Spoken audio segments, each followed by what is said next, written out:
ભાઈ આજે હું કાળુપુર રેલવે સ્ટેશનની સામે આવ્યો તો આજે શટલ વાળા ભાઈ જેટલા પણ અહીંયા ચાલે છે સાબરમતી અને ચાંદખેડાની શટલો ભરે છે એટલે આપણે અહીંયા આ લોકોનું ભાડું વધી ગયું છે એટલે આપણે આ લોકોની આટું વાત કરવા આટું આપણે અહીંયા આવ્યા છે. આ પાછળ જુઓ છો તમે કાળુપુર રેલવે સ્ટેશનનું એન્ટ્રી ગેટ છે ને અહીંયા જેટલા પણ શટલ વાળા ભાઈ છે ભાઈ ભાડું વધી ગયું ને આપણું. હા ભાડું વધી ગયું.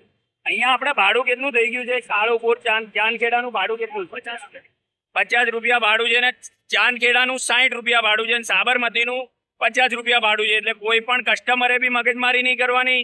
અને જે રિક્ષાવાળા છે જેને ભાડું ખબર નથી એ લોકો અહીંયાથી ભાડું આપણે છે ને 60 રૂપિયા લેવાનું છે. ભાઈ અહીંયાથી ચાંદખેડાનું ભાડું કેટલું થાય? 60 રૂપિયા. અને અહીંયાથી આપણે ગોતા વાડજ ચાંદોડિયા જવાનું હોય 60 રૂપિયા ભાડું છે, ફિક્સ ભાડું છે. બીજું આમાંથી જે રિક્ષાવાળા ભાડું તોડશે એમાં તમે શું કહેવા માંગો? એમને એટલે નુકસાન છે ને આપણે નુકસાન છે.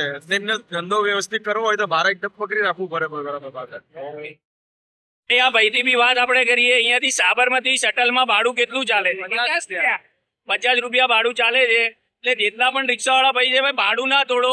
અહીંયાથી ચાંદખેડાના 60 રૂપિયા ચાલે છે અને અહીંયાથી સાબરમતીના 50 રૂપિયા ભાડા ચાલે છે. એટલે જે કોઈ પણ રિક્ષાવાળો ભાડો તોડતો હોય તો આ લોકો અને ટીટીસી આપણે અહીંયાથી નરોડાનું ભાડું કેટલું થાય કાલુપુર રેલવે સ્ટેશનના એન્ટ્રી ગેટની?